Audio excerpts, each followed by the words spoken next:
profesorius buvo labai imlus naujovėm. Nuvykdavo kur nors į konferenciją, pavyzdžiui, užsienį, parvažiuodavo, aš tą ir tą mačiau, dirbkim. Va, matot, ką žmonės padarė. ir mes galim. Ir iš tikrųjų daug ką padarėm po to. 70 metais aš pavasarį apgyniau disertaciją ir profesorius man leido 2 mėnesius patostogauti po to. Reiškia, aš atostogavau kaime, Zarasų rajone. Ir vieną vakarą, pavakary tiksliau, atbruzgė į mano tėvų kiemą brigadininkas ant motociklo ir sako, tavęs laukia atsiųstas iš Vilniaus lėktuvas Zarasuose. Tave kažkas kviečia į Vilnių. Skubiai važiuok, toj pat sėskis ir aš tave vežu į lėktuvą. Nu ką, aš atsisėdau ant motociklo ir jis mane nuvežė į Zarasus, kur iš tikrųjų laukia lėktuvas, nusileidęs pievoje, sėdu į lėktuvą ir skrendu į Vilnių. Atskridęs sužinojau, kad manęs laukia profesorius Marcinkevičius. Aš atvažiuoju pas jį, gal ir buvo tai sekmadienis, man atrodo, jeigu aš neklystu. Reiškia, profesorius laukia manęs ligoninėje ir sako, o Dainiai, gerai, kad atvažiavai. Reanimacijos palatoje pas mus guli 7 ar 8 metų berniukas, kuris suvalgė grybų, į kuriuos buvo įmaišyta žalsvoji musmirė. Pats nuodingiausias grybas. Jeigu jis būna įmaišytas kur nors ir jis suvalgomas, mirtis neišvengiama. Ir tada, žinoma, mums kilo mintis, kad gal geriau prijungti šuns kepenis, nes berniukas nedidelis. Jeigu mes prijungsime kiaulės kepenis, kurios paims daug kraujo, gali pablogėti situaciją ir taip pablogint blogą ligonio būklę. Ir žinoma, mes paėmėm šuns kepenis, prijungėm kepenis. Reiškia, kepenys funkcionavo kurį laiką, apie porą valandų, jos išskyrė tulžies ir šiek tiek atrodė, kad būklė pagerėjo, tačiau, žinoma, mes neišgelbėjom berniuko, nes buvo kepenų pakenkimas beviltiškas ir niekas jo negalėjo išgelbėti. Ir po to profesorius Marcinkevičius net subūrė grupelę, mūsų turbūt buvo 6 ar 8 gydytojai, kurį per porą metų 16 kartų buvom atlikę tokią procedūrą. Ir vieną ligonę išgelbėjom. Tokio gydymo būdo nieks Baltijos šalyse nedarė.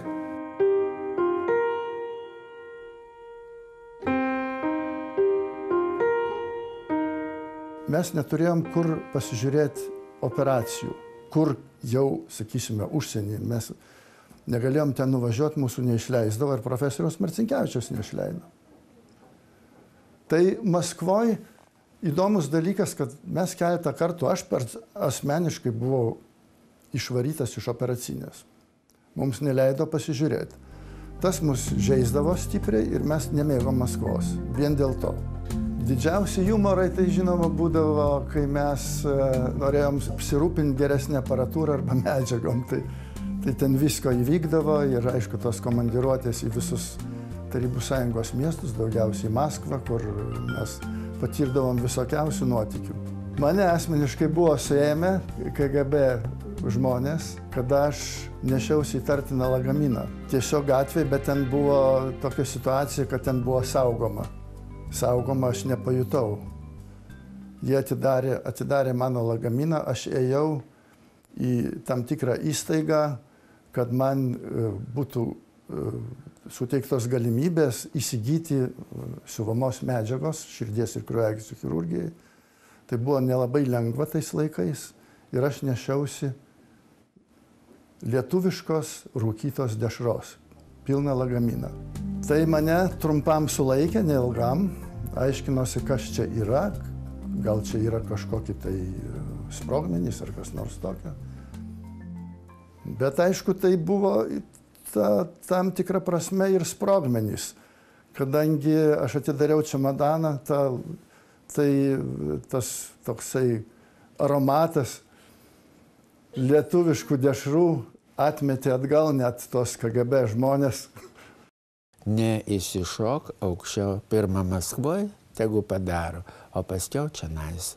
Reiškia, ir čia iš dalies tai buvo stabdis. Jo, ypač klinikiniai, reiškia, kai prasidėjo mūsų kardiochirurgai senai buvo pasiruošę, reiškia, tai širdies transplantacija, bet vis negaudavo leidimą. Maskvoje buvo įkurtas žmogaus organų persodinimo institutas ir ten vyko širdies persodinimo. Ir aišku, reikėjo laukti, kol jiems pasiseks. Ir laukėt? Ir laukiam, ir mes gavom pirmieji po Maskvos, kai jau ten pradėjo tie širdies persodinimai pasisekti. Kiek? Ir tai jau įvyko 1987 metais, 20 metų.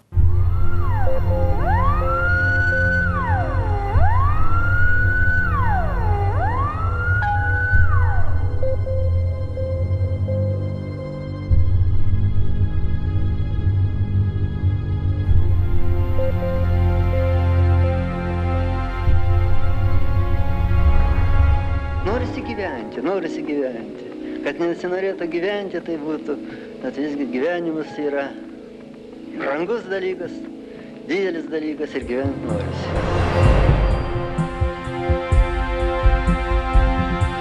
Žinoma, profesorius turbūt, tai iš tikrųjų prieš tą operaciją labiausiai jaudinusi, kaip aš nebuvau taip matęs jau tokio įtempto. Žinoma, paskirstė visus darbais, kas su donoru važiuos, širdies paimt, kas čia dirbs. Ir kabinete vėl buvo pas jį sukrautos knygos, nors jau šitą operaciją eksperimente buvo daug kartų daryta.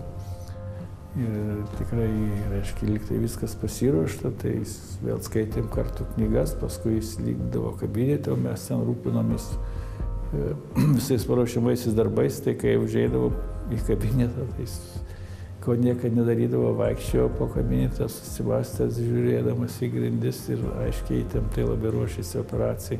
Tai ne tik tie, kurie daro, bet visi chirurgai, anesteziologai, visi buvo operaciniai, visi laukė, visi galvojo, kad gal kam nors prisireiks padėti. Ir visi pasieniai stovėjo mūsų chirurgų ir žiūrėjo, kas vyks ir iki pat galo, iki ryto.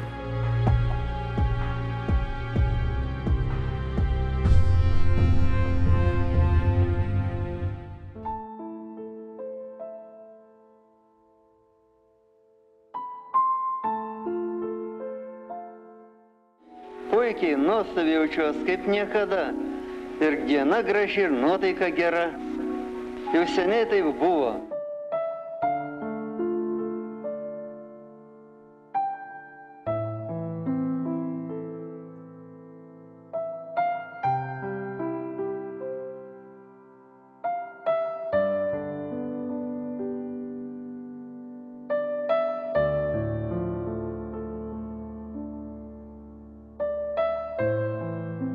Tam tikras motyvas jo viduje buvo ir patriotinis.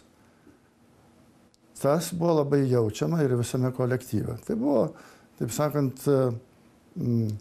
tos lietuviškos ambicijos buvo labai didelės.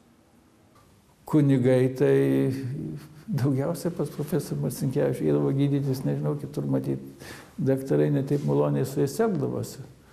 Bet nors mūsų buvo širdies chirurgijos klinika, bet ne vien širdies ligas ir kitokias jiems paguldydavo ar gydydavo mes.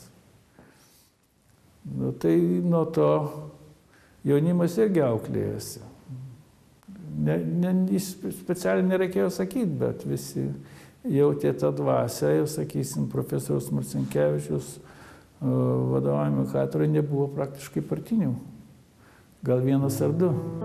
Jis visur išlikdavo toks kuklus, nuosaikus, labai taktiškas ir tokių įvairių šventimų metu, kur pasitaikė, jauni žmonės buvom, aišku, buvo ne tik darbas, reikėdavo ir atsipalaiduoti, ir kartais būdavo kokių tai eigių pridaryta, bet viskas tas susitvarkydavo be didelių problemų. Neišduosit kokių?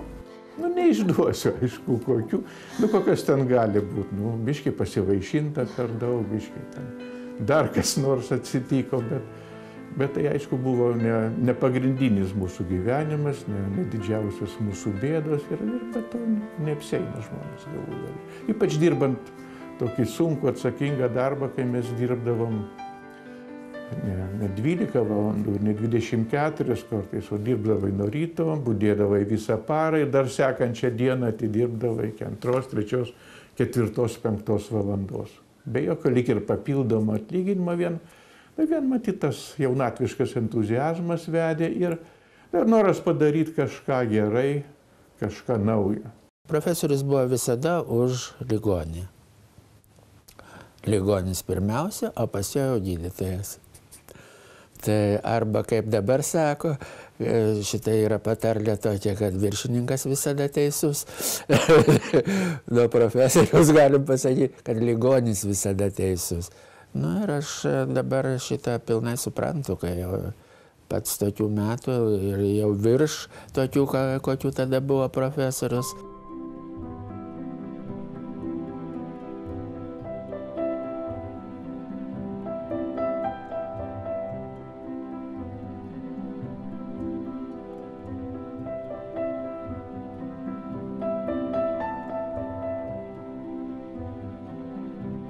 Tai buvo visai neseniai. Jie buvo jauni daktariukai. Jis jų profesorius. Savo tų laisvalaikių ar visokių hobių, apie kurios dažnai mes girdim ir dažnai mums užduoda klausimus, o jūsų hobiai, nu kokie jūsų hobiai? Mūsų hobis yra ligoniai ir chirurgija.